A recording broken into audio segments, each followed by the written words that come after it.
The Strait of Hormuz is more expensive than the budget of the entire state, $82 million. And this, by the way, is not the price of a penthouse in New York. This is the price of a single day of the Strait of Hormuz, which you paid for. Yes, you. $500 million per week. The Strait of Hormuz, which you also paid for. $2.5 billion. That's not a skyscraper. In New York, that's a month of the Strait of Hormuz, which we actually pay for. But you already know, peace and war have their real price. And by the way, that's about exactly $3 million. That right there is the significant difference in the overall price for a single tanker passage through the Strait of Hormuz. And it doesn't matter if the tanker is entering or leaving the strait, they pay the same. By the way, have they ever charged you anything? Money just for leaving, say, a store, a cafe, or your home? Tell us in the comments. Do you still think that politicians determine action in this world? In this video, we will show you, and by the way, prove that it is exactly money that runs this world, just to make even more money. And of course, we're going to give you some great and valuable insights. For you personally, this is a real tool.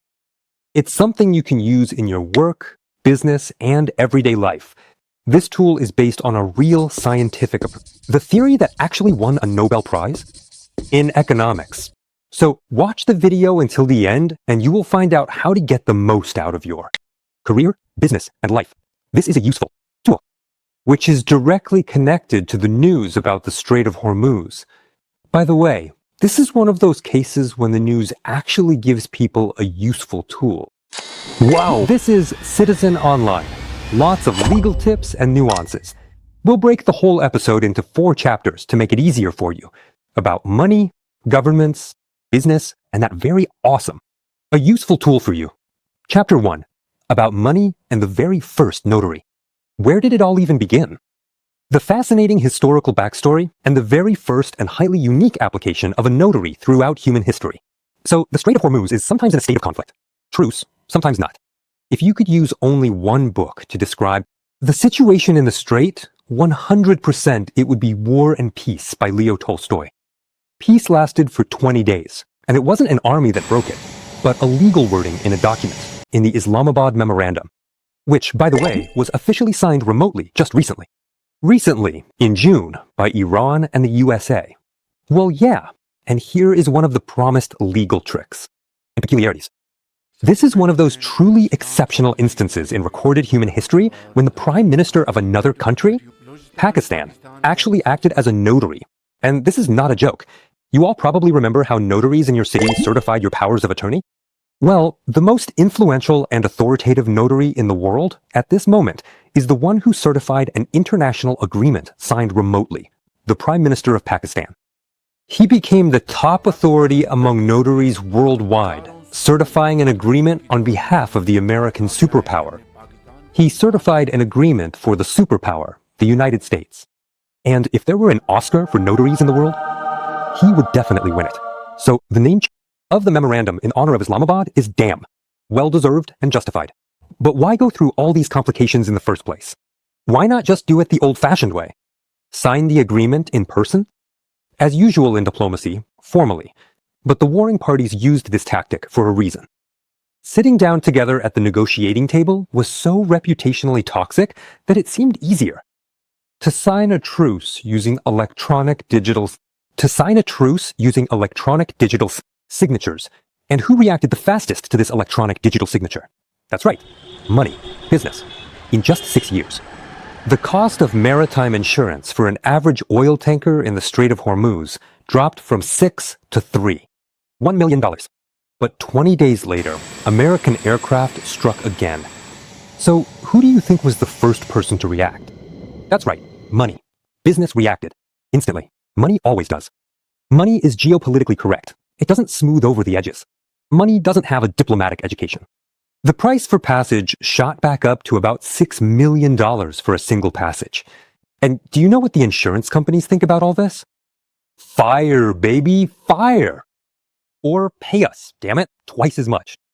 Apparently, soon the Strait of Hormuz will be covered in gold leaf along all its shores, and even then it will still be cheaper than what the insurers are charging. The insurers. Chapter 2. about insurance companies controlling states.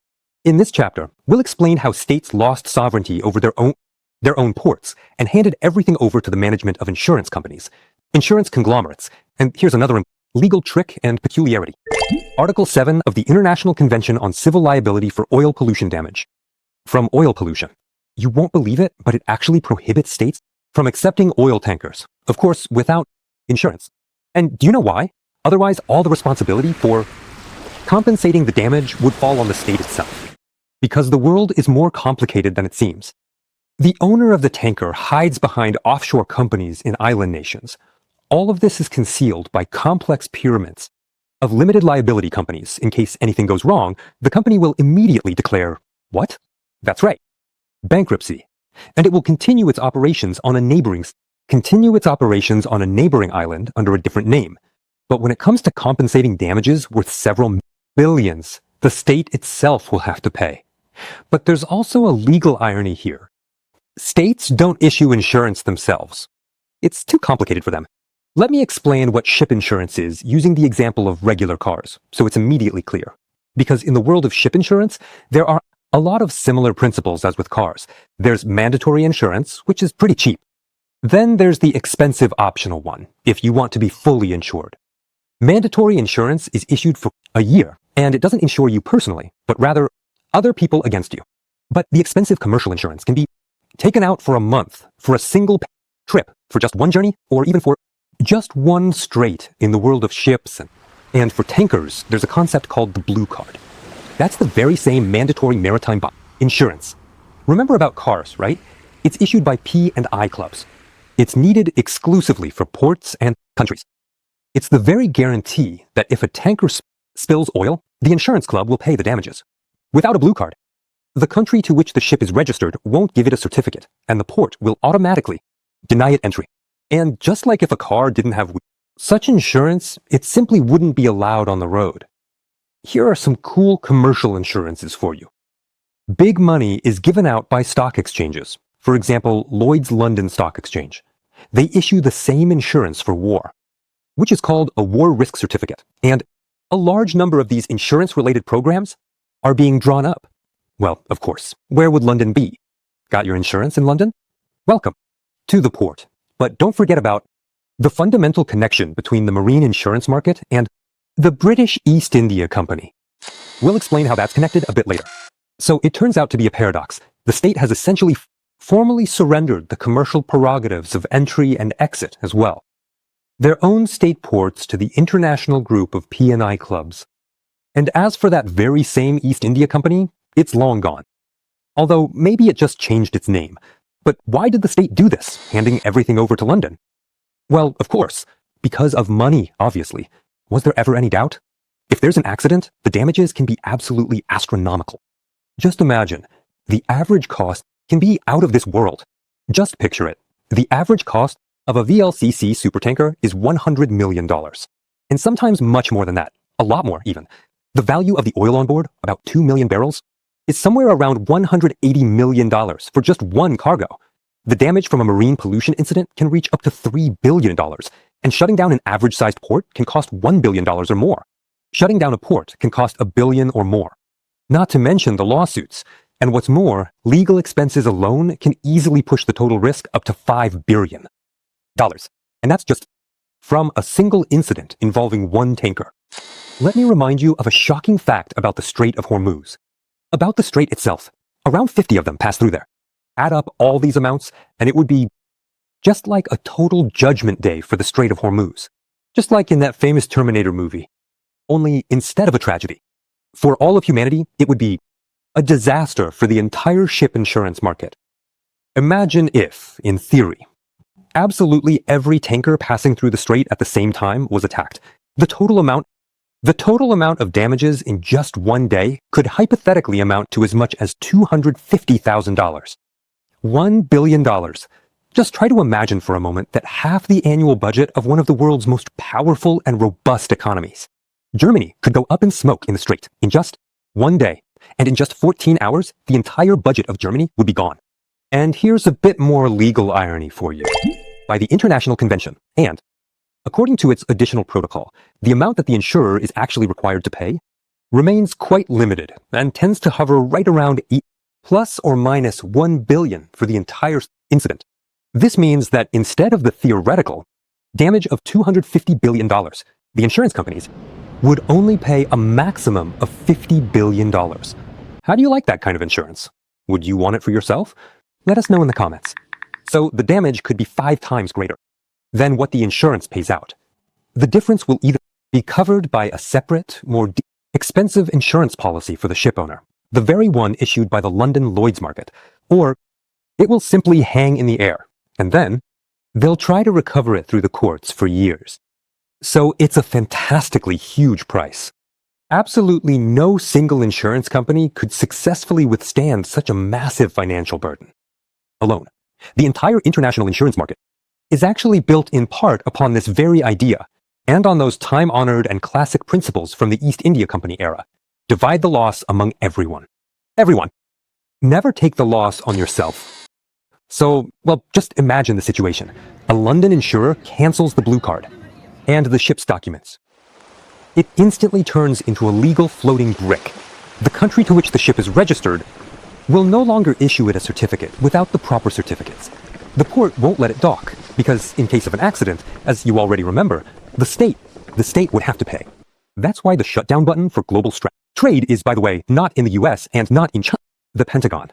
The shutdown button for the trade is located in the London offices of financial and insurance risk management specialists. That is precisely where it can be found.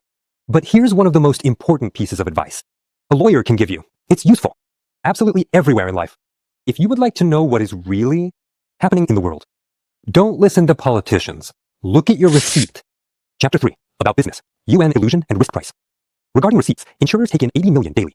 If it seems to you that if politicians stall and insurers decide everything, then I must say, to convince you otherwise, politicians tried, and they actually succeeded.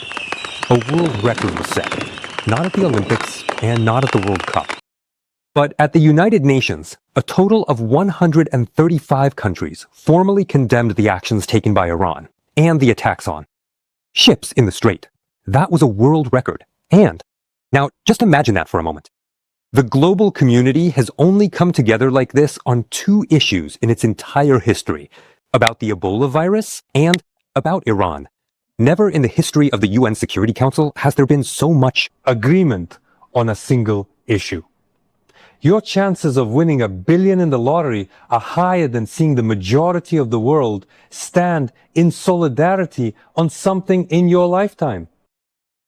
So they passed a resolution, they condemned Iran. And then what? They condemned them, big deal. Those are just words. Was that very bill, the invoice, ever presented to Iran for payment? But there was no bill, in fact. In jurisprudence, there's a professional term. It's the absence of an enforcement mechanism. Let me explain this to you in simple terms. Imagine you won the lottery. You show your winning ticket, and they tell you, leave. We're not going to pay. That's exactly what the absence of an enforcement mechanism is. When you win, but nobody gives you your prize. A month later, of course, there's Bahrain, and the US tried once again to pass a new resolution with direct authorization for the use of force in case of threats to shipping. By the way, that was the very check, the bill, to be paid. But that resolution was vetoed, so legally speaking, they were forbidden from presenting that very bill for payment. If the word veto isn't clear to you, then here's the simplest explanation. Imagine you ate at a restaurant for $1 million. The friendly waiter slowly walks over to you, but your security service and guards just don't. Let the waiter bring you the bill, and you leave calmly, because, well, after all, no one actually brought you the bill, so the public right of veto has basically become a handbrake in a car, which, by the way, that's exactly what it is, and what it was created to be. After World War II, specifically to slow things down, yes, unfortunately, in false or dangerous situations, so we have to honestly admit that politicians did actually try. They tried as best they could, and they tried not only at the UN, but also tried at the level of making deals. That very memorandum we talked about is not a resolution, and not a ratified treaty, but rather a bilateral deal between Tehran and Washington, which is something that, because of specific legal terminology, ended up leading to war again. And here's a legal joke through tears. Any beginning lawyer will tell you, read the documents before you sign. Bam. Well, it's ridiculously obvious and stupid. Everyone knows it, and yet no one actually does it. But an experienced lawyer will tell you, explain to the other party what they're signing, because later everyone will say they didn't understand what they were signing and will try to cancel the deal by suspending its execution. That's exactly the method of explanation that experienced notaries stick to. We've already talked about these experienced notaries more than once. Remember, when you visit them, they go over all the terms with you and try to make sure you really understand everything, because a person's words that they understood everything they're signing. That's just empty words. It really doesn't mean a single thing. What's important is the conscious agreement of both parties' intentions on the terms. And that's exactly how it was with this memorandum. One side read it their own way, the other side had their own interpretation. And they set out so many conditions that you could fill the entire Strait of Hormuz with them. There was no real agreement on the substance of the terms. So what was the result, you might ask? After 20 days, and everyone who signed the contract realized that the other side didn't understand anything. Now, let's get back to our favorite topic, numbers. But this time, let's make it more fun and interesting, with relatable examples from real life. What if I told you the annual budget of an entire country? For example, Serbia. Or what if I told you the budget of one of the world's largest megacities, London? Every single one of these different options would still be significantly lower than the total yearly insurance budget for the Strait of Hormuz in a conflict situation. That amounts to about $30 billion every single year. But who actually determines this monstrously huge price? Well, it's not some abstract market. It's a specific organization you can actually point to. The Joint War Committee of the London Insurance Market. The Joint War Committee of the London Insurance Market. It's this committee that decides which waters are considered a war risk zone. And based on that decision, the surcharge for those very ships and vessels is determined that pass through the strait. By the way, before the war, just so you don't get alarmed, the passage of such a tanker cost about 0.25% of its value. That's just $250,000 for an average, when the average price of a tanker is $100 million. When the memorandum was signed in June, this surcharge dropped from $6 million. It fell to 3 for a single passage. Pretty great, right? But when the news strikes began. So what exactly did the insurance companies do? They increased the rate all the way back up to 6% for that identical transit of the very same vessel. The difference between peace and war is a staggering $3 million for every single trip. One supertanker and one passage. A single strait, and this price is set by the news from just the past week. By the way, your friends probably tell you, TV? Who even watches that? It's all nonsense. So here's what you can say to them. Well, for example, those who make $80 million a day. Let's see what they say after hearing this. Well then, now a shocker from a lawyer. Let's play a game. Do you want to know who actually pays roughly $80 million every single day? Is it the tanker owner, the management company, the oil owner, the ports, or you? Pause this video and go ahead and jot down who you think is going to pay for it. Who pays? Leave it in the comments, and here's the answer to the question. And by the way, this is the main trick of the oil industry. It seems like the insurance companies just bankrupt the tanker owners and oil companies. But ship owners avoid going completely bankrupt thanks to 2 incredibly clever strategies. 1. The trick of passing the bill. The shipowner received an official bill from Lloyd's of London to settle all of those outstanding claims. The same $6 million. And what do you think? He just passes it along like a mailman to the charterer, the owner of the oil, that is BP or Shell. 2. The trick of splitting things up. For an individual, $6 million is an astronomical amount. But what is it? What are $6 million to an oil corporation? On a VLCC supertanker, there are about 1 million barrels of oil. We take the expensive insurance and divide it by each barrel, and it comes out to about $1.50. The price increase, meaning the insurance, only makes each barrel more expensive by a little. Just by $1.50. When oil is $80 per individual barrel of oil, that is really just a couple of % added to the cost, and the final price. The postman scheme works in the following way. The insurance company transfers the responsibility to the tanker owner. The tanker owner passes it on to the oil owner. The oil owner swallows those 2%, just adding them into the price of the shipped oil. The oil refinery takes all of this in and factors it into the cost of gasoline or other products. Petroleum products, plastic, and who pays for the gasoline? And plastic? Who is it? That's right. It's you. Businesses don't go bankrupt because of this insurance spike in the strait. We are the ones who pay for it when we fill up our cars or buy any products at the store because they're either packaged in plastic and petroleum products, or they're made from them. So what you need to understand is that money is, well, not an oracle. Money doesn't predict the future. Well, maybe a little better than politicians, but unfortunately money doesn't have a foreign affairs ministry. But here's the interesting thing about it. Money is forced to reconsider its position each single day because it's always at risk of losing its own value. They have to reassess their stance daily under the threat of losing their very own money. They can't keep up the act for months on end.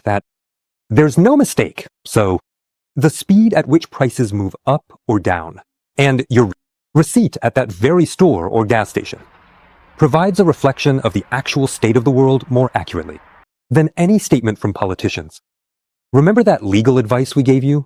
If you want to understand what's happening in the world, look at your receipt. Chapter 4, a useful tool for you from the Nobel Prize.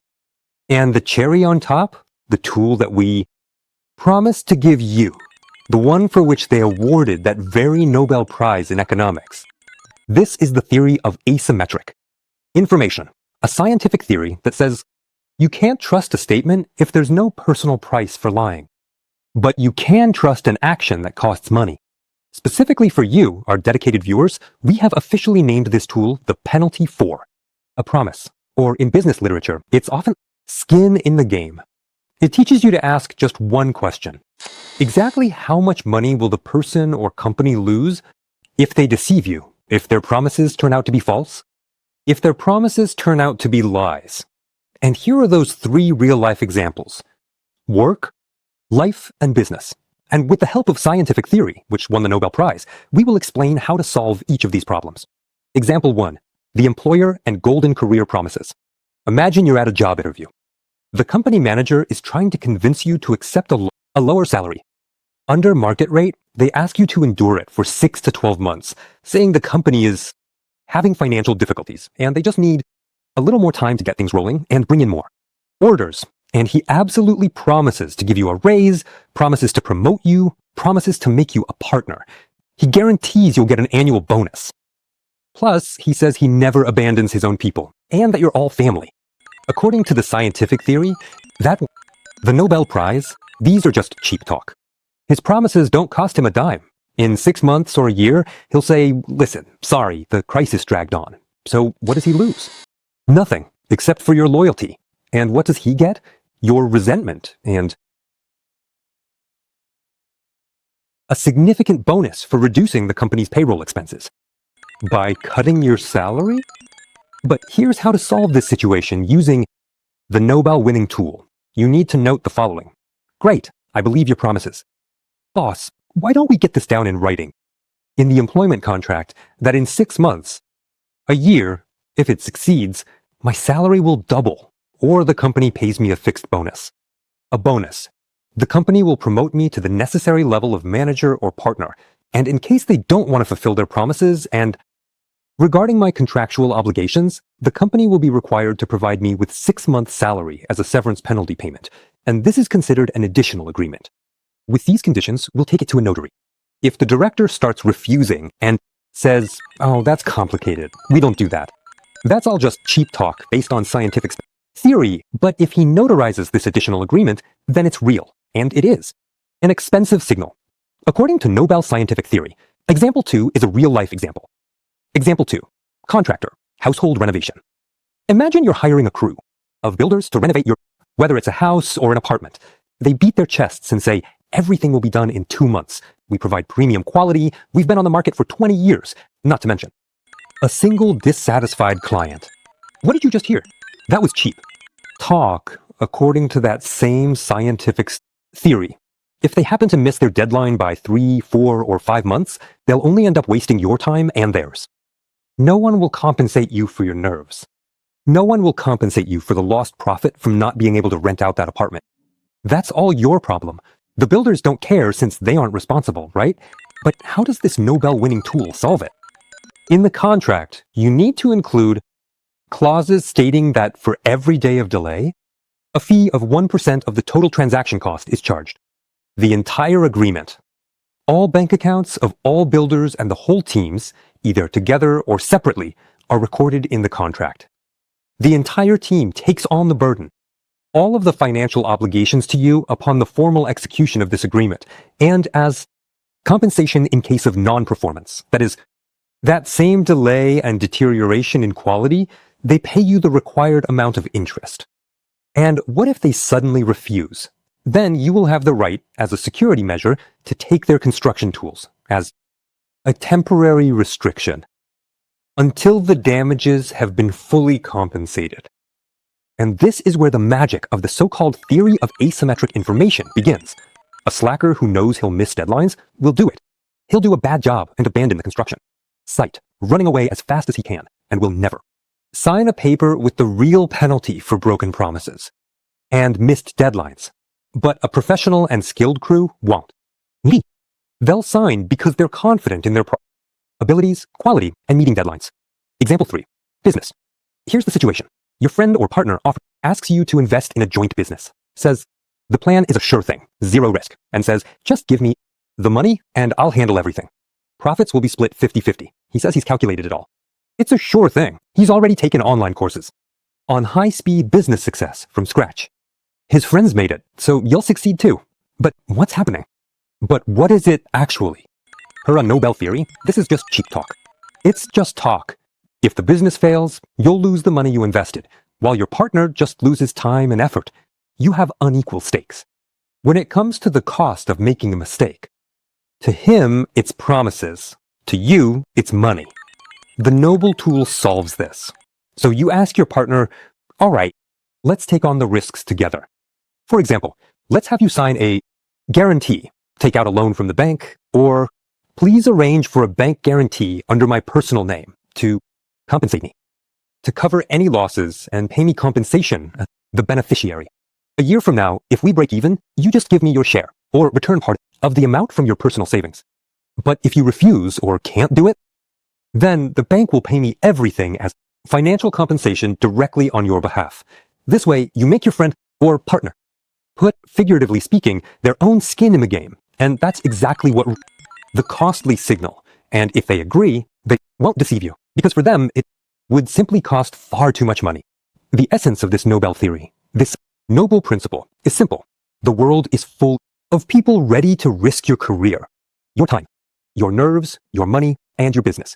They will tell you all the right, warm, convincing, and cool words. But words are free. Words are just water, the kind that those very tankers float through. Demand a penalty for promises, a financial, legal, or reputational guarantee, a guarantee.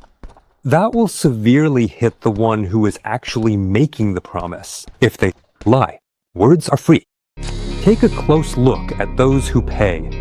The whole world's legal jurisprudence, from ancient Rome to the City of London, is built on a single, very strict principle: facts and actions carry much more weight than words, because words often mean absolutely nothing until they are fully supported by a financial, the trail of obligations, money, and actions. Well, the story with the Strait of Hormuz isn't over yet. The Golden Strait, where every ship and cargo is worth its weight in gold. And as always, this was Citizen Online with you. Bye-bye.